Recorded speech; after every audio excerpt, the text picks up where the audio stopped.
It begins with a smell so strong, so unbearable, that even hardened detectives struggled to keep their composure. On the 20th of May, 1999, police pried open the doors of an abandoned bank in the small, quiet town of Snowtown, South Australia.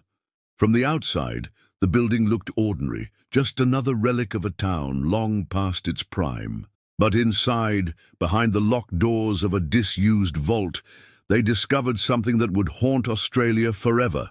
Large, industrial barrels. 11 of them. When officers rolled the first barrel out, the stench hit them like a wave.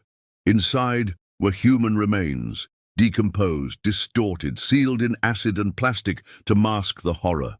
Barrel after barrel revealed the same grotesque contents. By the time the vault was emptied, investigators had uncovered the bodies of 8 people inside that room, alone. And that was just the beginning. News of the discovery spread across the country within hours. For many, Snowtown, a town they had never heard of before, instantly became synonymous with horror.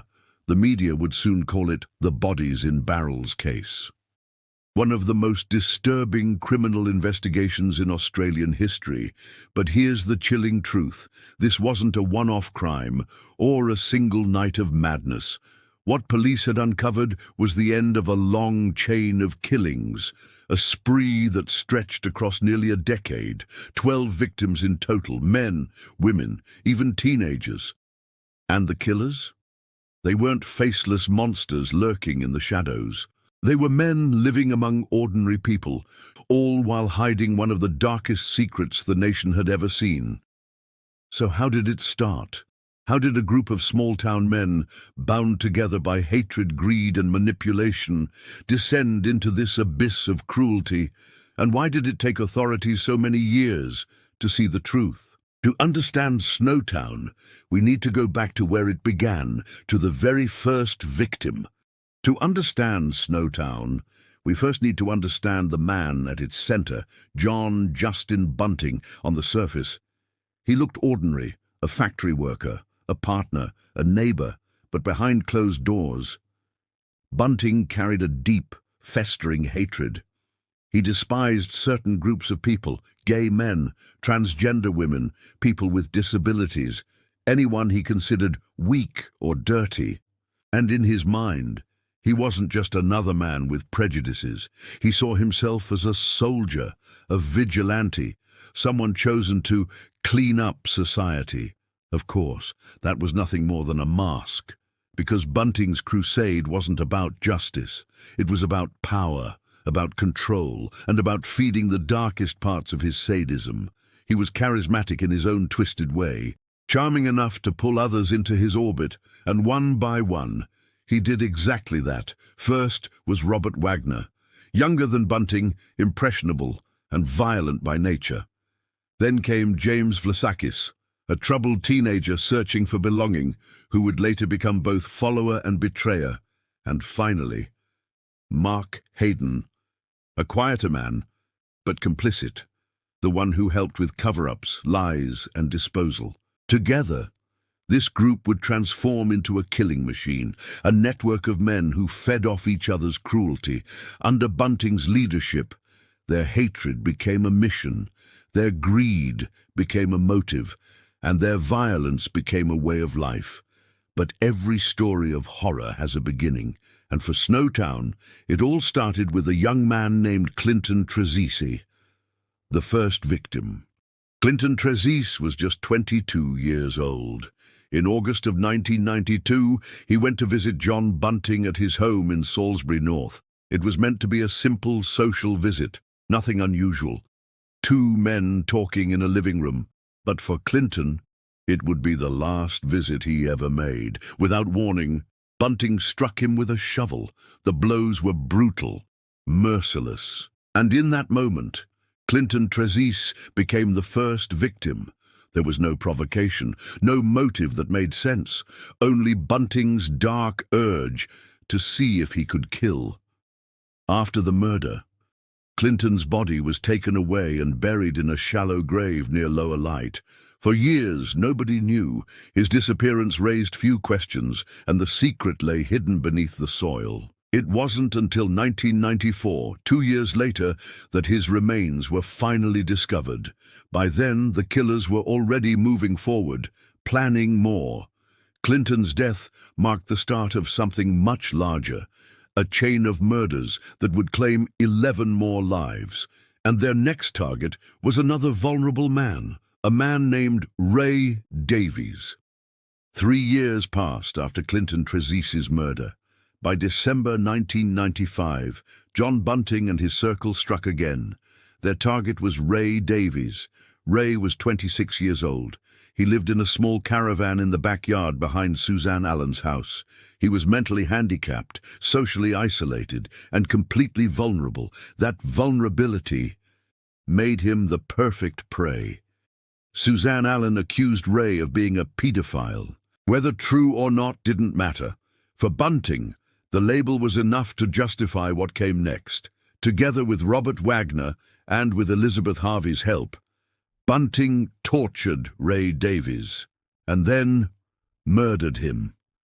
Ray was never reported missing. No alarm, no investigation. He simply disappeared. Later, his remains would be found sealed inside a barrel.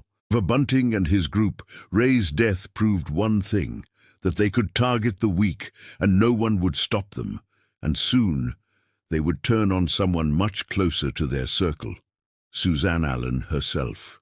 After Ray Davies' death, the group's violence moved closer to home. Their next target was Suzanne Allen. She was 47 years old, a friend of John Bunting, someone who had once been part of his circle. And then she vanished. Her remains were later found in the garden of a Salisbury North house, buried above Ray Davies, wrapped in 11 plastic bags, a chilling, deliberate attempt to hide her. But Suzanne's story didn't end with her death, because even after she was gone, her name kept paying out. The killers kept collecting her pension, and Jody Elliott, the sister of Elizabeth Harvey, even pretended to be Suzanne Allen to claim welfare benefits. Jody was not a stranger to the group. She was family. The mother of Frederick Brooks, a teenager who would later be killed by the very same men. Suzanne's death revealed just how far the web of lies stretched. Friends, family, money. Everything was tied together in this growing circle of cruelty. At trial, Bunting and his accomplices claimed Suzanne had simply died of a heart attack. The jury couldn't prove murder beyond doubt, but the truth was already clear. In the world of John Bunting, people were disposable. Their lives ended when they became inconvenient, and their names lived on only as a way to steal from the system. With Suzanne gone, the group soon turned its hatred toward someone even younger, Michael, also known as Michelle, Gardiner. By 1997, the circle of victims widened again. This time, it was 19-year-old Michelle Gardner. Michelle was born Michael, but lived openly as a transgender woman. She had found a place to stay with Nicole Zurita, a cousin of Robert Wagner's wife. Michelle was different. She presented as female, and for that, she was mocked, ridiculed, and dehumanized by John Bunting. He cruelly referred to her as the biggest homo. And then came the moment that sealed her fate. One afternoon, Michelle was outside, playing with Wagner's children. At one point, she placed her hand over a child's mouth while they played. To Wagner, that was enough. His anger boiled into violence, and with Bunting beside him, Michelle's life was already written off. The two lured her to a shed in Murray Bridge. There, they strangled her with a rope. Each time she collapsed, they forced her to stand again. The torture dragged on until finally her body could take no more. But even in death, they staged the scene to deflect suspicion. They robbed her home. They stole belongings from Nicole Zurita. And they told Nicole that Michelle had run away, selling her things to pay for a sex change operation. It was all lies. Michelle's body was stuffed into a barrel, her ear tangled in a slip knot, her left foot cut off, just so the lid could close. For almost 2 years, that barrel stayed hidden until it was finally discovered in the Snowtown bank vault in May 1999. Michelle's death was not only an act of hatred, it showed how Bunting and Wagner twisted prejudice, fear, and lies into excuses for killing. And soon, their cruelty would strike even closer to home, this time against a young man from within their own circle. Barry Lane. By October 1997, Bunting and his group were escalating their violence. Their next victim was Barry Lane, also known later as Vanessa Lane. She was 42 years old, openly gay, and a cross-dresser. At one point, she had been in a relationship with Robert Wagner, a connection that would tragically bring her into Bunting's orbit.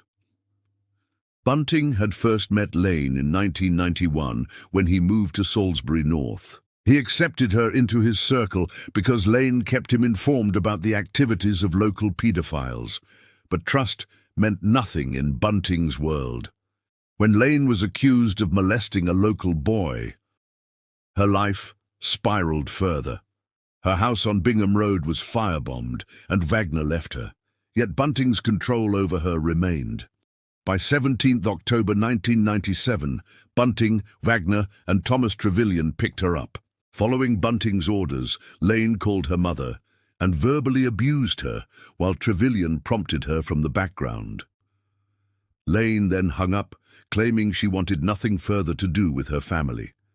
That night, the real horror began. Lane was tortured, her toes crushed with pliers, her body forced to answer questions about her bank accounts. And then she was strangled to death. Bunting assumed control of her vehicle and continued to collect her welfare payments.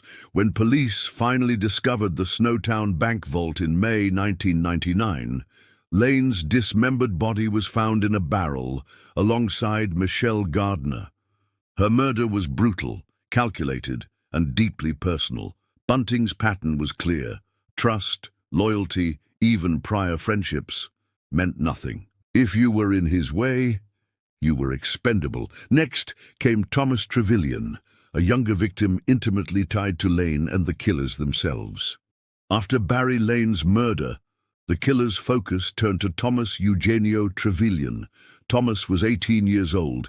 He suffered from paranoid schizophrenia, believing he was a soldier. He always wore army fatigues, a constant reminder of his fragile mental state. From April to October 1997, Thomas lived with Barry Lane for 5 months. He helped Bunting and Wagner kill her, but he was also under their control. On 4th November 1997, he tried to kill a dog with a knife in Wagner's yard. He was stopped, but Bunting declared Thomas a liability. The next day, 5th November 1997, Bunting and Wagner drove him to Kersbrook in the Adelaide Hills. There, he was forced to lean against a box. A noose was placed around his neck. Thomas's story shows the dark truth at Snowtown. Even those aiding the killers were not safe. By 1998, Bunting's circle was claiming more lives. Gavin Allen Porter was 29 years old. A diagnosed schizophrenic, he had spent many years in mental institutions. After his mother died, he moved from Victoria to Adelaide in 1997, where he met James Vlassakis and moved in with him. Both men were heroin addicts. Later that year, Bunting, Elizabeth Harvey, Vlassakis and the children moved to Murray Bridge, and Porter came with them. Bunting had already made up his mind. He called Porter a waste, someone who no longer deserved to live. The trigger? Porter had left a used syringe on the couch. One night, Porter was sleeping in his car on Bunting's property. When he awoke, he tried to fight back. He stabbed Bunting in the hand with a screwdriver. It was not enough. Porter was overpowered and strangled to death. His body was shown to Vlassakis, a grim warning to anyone else under Bunting's control. Later, Porter's remains were placed in a barrel and found in the Snowtown bank vault on 20th of May 1999. Even friends, even those close to the killers, were not safe in Snowtown. The killings didn't stop. Next, Troy Yude, 21, half-brother of Vlassakis, became the next victim. Vlassakis had told Bunting that Yude had abused him at age 13. Bunting used this as justification for murder. One night, Bunting and Wagner woke Yude while he was sleeping. They told Vlassakis what they were going to do. The assault began immediately. Yude was beaten in his bed. Vlassakis handcuffed him, while Bunting and Wagner tied him up. They dragged him to the bathroom, beat him again, and demanded his financial information. Bunting used pliers to crush his toes, forcing Yude to repeat numbers, words, and sentences he had recorded. And then he was strangled to death. Even after death, Bunting manipulated the scene. He created messages from Yude and later from other victims to make it seem like they had simply gone away. Troy Yude's body was later found on 20th of May 1999 in the infamous Snowtown barrels. With these murders, Bunting and his group showed just how far they would go. Even friends, even family, even those who once trusted them, were not safe. The next target was Frederick Robert Brooks. Only 18 years old, he was the son of Jody Elliott, the sister of Elizabeth Harvey, Vlassakis' mother. Brooks was young, hopeful, recently accepted into the Australian Air Force cadets. But Bunting became obsessed with the idea that Frederick was touching up girls. He told others something had to happen. At a supposed party, Frederick was ambushed, handcuffed, thumb-cuffed, thrown into a bathtub. The cruelty that followed was beyond words. Lit cigarettes pushed into his ears and nostrils, a sparkler forced into his body, bleach injected into his testicles, and electrical shocks coursing through him. Finally, with his gag forced deep, Frederick choked to death. His body would later be sealed inside one of the barrels found in the Snowtown bank vault. But the murders didn't stop. Just weeks later, attention turned to Gary O'Dwyer, 29 years old, a neighbor of Bunting's. Gary lived with disabilities, both physical and mental. To Bunting, he was simply a fag, and more importantly, a source of disability benefits ripe for the taking. In October 1998, Vlassakis was ordered to gather details about Gary's finances. When it was clear that Gary had no strong family ties, Bunting laid the trap. Under the pretense of a casual drink, O'Dwyer welcomed Vlassakis, Bunting, and Wagner into his home. Within minutes, Wagner grabbed him by the throat. For hours, Gary was tortured, beaten, humiliated. When it was over, his body was moved to Mark Haydon's property and stuffed into yet another barrel. Elizabeth Haydon, 37, was the wife of Mark Haydon and the aunt of Frederick Brooks. By late 1998, her fate was sealed the moment Mark confided to Bunting that Elizabeth knew too much. She was aware of the killings, and in the twisted world of John Bunting and Robert Wagner, that made her a liability. Bunting openly despised Elizabeth, calling her a problem, and warning Vlassakis that she would eventually bring everything crashing down. Wagner was no different, describing her in degrading terms, convinced she didn't deserve to live.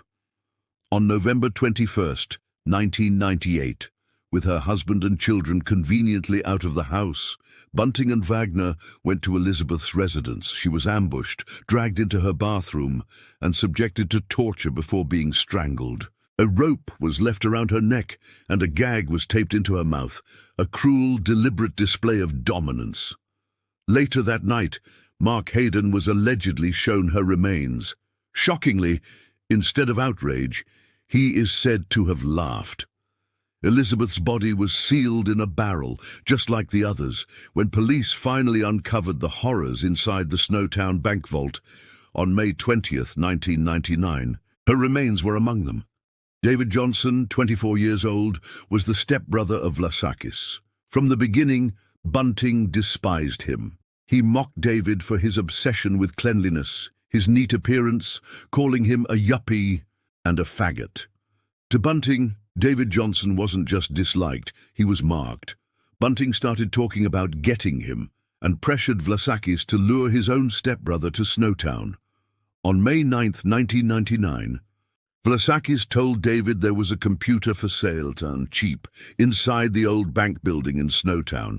David agreed and followed him there, completely unaware of the trap waiting inside. The moment he stepped through the door, he was overpowered. David Johnson became the only victim to die inside Snowtown itself. His body was sealed in a barrel and discovered on May 20th, 1999, when police finally opened the vault of horrors. But there was one final grotesque detail. A piece of David's flesh was cut out, fried in a pan, and eaten by Bunting and Wagner. The Snowtown murders weren't just random acts of violence. They were driven by a twisted combination of motives: hatred, greed, control, and sadism. John Bunting, the ringleader, manipulated everyone around him. He kept lists, names, insults, nicknames, marking people he despised as targets. Robert Wagner, Bunting's loyal accomplice, helped carry out the murders with brutal efficiency.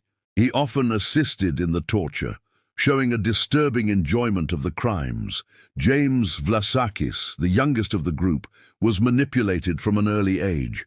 He became a key witness during the trial, providing crucial testimony that helped convict Bunting and Wagner. Vlassakis served 26 years in prison and was granted parole in August 2025. He will now live under strict supervision in the community. Mark Haydon was involved in hiding and transporting bodies, covering up the murders rather than committing them directly. Haydon served 25 years and was released on parole in April 2024. When the trial began, the nation watched in shock. Bunting was found guilty of 11 murders and sentenced to 11 consecutive life terms, with no chance of parole. Wagner was found guilty of 10 murders and also received life without parole. Vlassakis pleaded guilty to 4 murders, receiving 4 consecutive life sentences, with a non-parole period of 26 years. Haydon, convicted for his role in assisting the killers, was sentenced to 25 years, with a non-parole period of 18 years.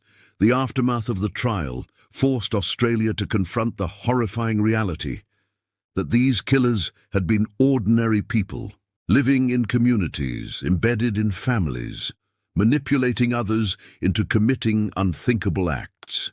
Even today, the Snowtown murders leave a lasting impact. Families of the victims still mourn, and the case is remembered as one of the darkest in Australian history. The story is a chilling reminder of how ordinary life can mask unimaginable cruelty and how easily people can be manipulated into evil.